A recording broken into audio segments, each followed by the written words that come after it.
বাইজিদের মায়ের স্বপ্ন ছিল বাচ্চা পেটে লইয়া স্বামী হারাইছে। বাইজিদের মা সন্তানটাকে আলেম বানাবে। মাদ্রাসায় যায়, মাদ্রাসার গেটে দাঁড়ায়া বাইজিদের মা বলে, এ বাইজিদ, উস্তাদের কাছে লইয়া আইছি, তোরে মানুষ বানাই বেললে, মানুষের মতো মানুষ হবি, আলেম হবি, ওলি হবি। এই যে মাদ্রাসায় রেখে গেলাম, আমি মার ভালোবাসার ওসিলা দিয়ে বলছি, আমার মোহাব্বতের কদর করো বাইজিদ। আলেম না হইয়া কিন্তু বাড়ি যাবা না, ইলিম শিখা আলেম হইয়া তারপরে বাড়ি যাইবা। প্রসিদ্ধ ওয়াকিআ। বাইজিদ বুস্তামি রহমাতুল্লাহ আলাইহি উস্তাদের কাছে রেখে গেলেন, আর বাইজিদের মা বলে গেলেন, আমার সন্তানটাকে আলেম হওয়ার আগে ছুটি দিবেন না। ওই দিন ছুটি দিবেন যেদিন ও আলেম হবে, ওলি হবে, ওলি হবে, ওলি। আমার সন্তান ওলি হইলে ছুটি দিবেন। বাইজিদের উস্তাদের কাছে পড়ে, উস্তাদ পড়ায়, কিন্তু কিছুদিন যাওয়ার পরে মায়ের কথা স্মরণ হয়ে গেছে। বাইজিদ উস্তাদরে যায় বলে, উস্তাদজি, মা বলছে আলেম হয়ে যাইতে, ওটা তো মায়ের আবেগ, আমার একটু ছুটি দেন, আমার মারে দেখতে মনে চাইতেছে। উস্তাদে চিন্তা করলো, কমাস কম একটা পড়ার সীমানা দিয়ে দিই। আল্লাহর কালামের 2 ভাগের 3 ভাগের 2 ভাগ যদি মুখস্থ করতে পারো, বেশিরভাগ মুখস্থ করলে তোমাকে ছুটি দিব। মনে মনে ভাবলেন, 20-22 পারা মুখস্থ করতে তো একটা সময় লাগবে, ছুটি নিতেও বাইজিদের সময় লাগবে। বড় একটা পড়ার সীমানা দিয়ে দিচ্ছেন, যেন ছুটি দিতে 2-4 বছর যায়। কিন্তু বাইজিদ বুস্তামি অল্প কয়েকদিনের ভিতরে উস্তাদের সীমানা পর্যন্ত চলে গেছেন, অল্প দিনে।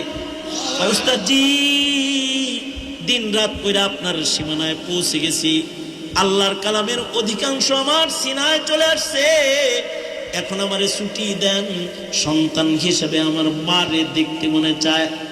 বাইজিদ বুস্তামি রহমাতুল্লাহ আলাইহি উস্তাদ বিপদে ছুটি দিয়ে দিছে, কারণ সীমানায় পৌঁছে গেছে। ঠিক আছে, ইলম তো আর কম হাসিল করে নাই, ছুটি দেওয়ার একটা হক তার আছে। ছুটি দিয়ে দিলে বাইজিদ বুস্তামি বাড়িতে চলে গেছে। বাড়ি পৌঁছতে পৌঁছতে সন্ধ্যা হয়ে গেছে, দূর থেকে পায়দল সফর করে গেছে। ঘরের দরজায় দাঁড়ায় ডাকতেছি, মা, ও মা, আমি বাইজিদ আসছি, তোমারে বড় দেখতে মনে চায়, দরজাটা খুলো মা। আশ্চর্য, মা দরজা না খুলে বলে, আমার বাইজিদ আলেম হওয়ার আগে বাড়ি আসার কথা না, তুমি আমার বাইজিদ, তোমার কণ্ঠ আমার বাইজিদের মতো হলো, তুমি আমার বাইজিদ না, কারণ আমার বাইজিদ আলেম না হয়ে বাড়ি আসবে না। বাইজিদ বুস্তামি রহমাতুল্লাহ আলাইহি মায়ের দরজায় দাঁড়ায় রয়েছেন। গভীর রাত, মধ্যরাত হয়ে গেছে, ডাকে, কিন্তু মার একই কথা, আমার বাইজিদ আলেম না হয়ে ঘরে আসার কথা না। বাইজিদ বুঝে ফেললেন যে আমার মা গায়রে আলেম, অচল সন্তানের চেহারা দেখবার চায় না, সুতরাং এখানে দাঁড়ায় থাকা লাভ নাই। বাইজিদ দরজার থেকে চলে আসলেন, আবার পুনরায় ওস্তাদের কাছে যায় বলে, ওস্তাদ জি গো, গভীর রাত পর্যন্ত দরজায় ছিলাম, মা আমার চেহারা তাকায়া দেখে না, আমি নাকি তার বাইজিদ না, তার বাইজিদ নাকি আলেম না হয়ে বাড়ি যাবে না। ওগো উস্তাদ জি, শপথ নিলাম আলেম না হয়ে বাড়ি যাব না। ওই যে আসছে কোরআন হাদিস শিখা, যুগ পার হয়ে গেছে। বাইজিদ বুস্তামি রহমাতুল্লাহ আলাইহি এখন বড় আলেম, বড় মুহাদ্দিস হয়ে গেছেন। উস্তাদ এবার বলে, তুমি আলেম হয়েছ, এবার তুমি তোমার মার কাছে যাইতে পারো, আগামীকালকে তোমাকে পাগড়ি পেঁচায় দেব, মায়ের কাছে চলে যাবা, যা বলবা, মাগো ইলমের পাগড়ি লইয়া আসছি, আপনি আমার সাথে দেখা দেন। উস্তাদের ওসিয়ত নসিয়ত যা করার উস্তাদ জি করে দিলেন। রাতের বেলায় উস্তাদ ঘুমাইছেন, ঘুমের ঘরে উস্তাদ স্বপ্নে দেখে মদিনার মুরুদুল্লাহ মুহাম্মাদুর রাসূলুল্লাহ সাল্লাল্লাহু সাল্লাম উস্তাদের কাছে আইছে, এসে কয়, উস্তাদ রে, কালকে আমার বাইজিদের মাথায় তুই পাগড়ি পেঁচায় তারে ছুটি দিবি বাড়ি যাওয়ার। একটা পাগড়ি দিস না, আমি নবীর পক্ষ থেকে সুপারিশ, তারে দুইটা পাগড়ি পেঁচায় দিবি। একটা পাগড়ি হবে ইলমের পাগড়ি, আলেমের পাগড়ি, আর একটা পাগড়ি বাইজিদের মাথায় পেঁচায় দিবা, সেটা হলো তাসাউফ উলুম মারিফতের পাগড়ি। তোমার খেলাফত ও এজাজত বাইজিদকে দিয়ে দিও। উস্তাদজি সকাল বেলায় এজাজত দিয়ে দিছেন, পাগড়ি পেঁচায় দিছেন। বাইজিদের মা দীর্ঘদিনের বিছানায় পড়ে গেছে, অসুস্থ হয়ে গেছে, দূর থেকে ভালো দেখে না, ভালো কানে এখন আর শুনে না। বাইজিদ নিজের বাড়ি যায় দেখে অসুস্থ মা তার বসে রয়েছে, চোখে দেখে না, কানে শুনে না। কাছে যায় বলে, মা, আমি তোমার আলেম সন্তান বাইজিদ আইছি। একথা বলতে মাকে বাইজিদ জড়ায় ধরলে, বাইজিদ মাকে জড়ায় ধরেছে।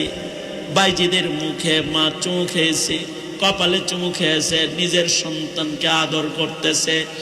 আর খুব খেয়াল করে বলি, বাইজিদকে তাকায় এক নজর দেখেছে। এবার বলে, বাইজিদ, এক মশক পানি কি আমারে দিবি নিরে ওযু বানাইবার জন্য? বাইজিদ নিজের মাকে নিজের হাতে ওযু করায় দিয়েছে। বাইজিদ, যায় নামাজটা একটু কেবলার দিকে বিছায়া দিবি নিরে বাইজিদ, শুকরিয়ার নামাজ পড়ব। তোর বাবার আমানত পেটে আসার পরে তোর বাবারে হারায় ফেলেছি। ওয়াদা করেছি মনে মনে যে সন্তান আলেম বানায় তার চেহারাটা দেখে তোর বাবার কাছে আমি যাব, যা বলবো তোমার আমানতকে নষ্ট করি নাই, এটারে আলেম বানায় রেখে এসেছি। ওই আশায় এতদিন পর্যন্ত আল্লাহর কাছে হায়াত চেয়েছি। তুই আমারে ওযু করার পানি দে, কেবলা মুখী করে দে। আমার আশা মহান আল্লাহ পুরা করছে। 2 রাকাত সালাতুশ শুকর আমি পড়বার চাই। জিন্দেগীর শেষ 2 রাকাত সালাতুশ শুকর বাইজিদের মা আদায় করে সেজদায় পড়ে বলে, ওগো আল্লাহ, আলেম বাইজিদের চেহারা দেখলাম, আমি যদি বেঁচে থাকি তাহলে আমার খেদমত করতে গেলে আমার সন্তান তোমার দ্বীনের খেদমত করতে পারবে না। ওগো আল্লাহ, এই সন্তান দিয়া দুনিয়ার খেদমত আমি লইতে চাই না।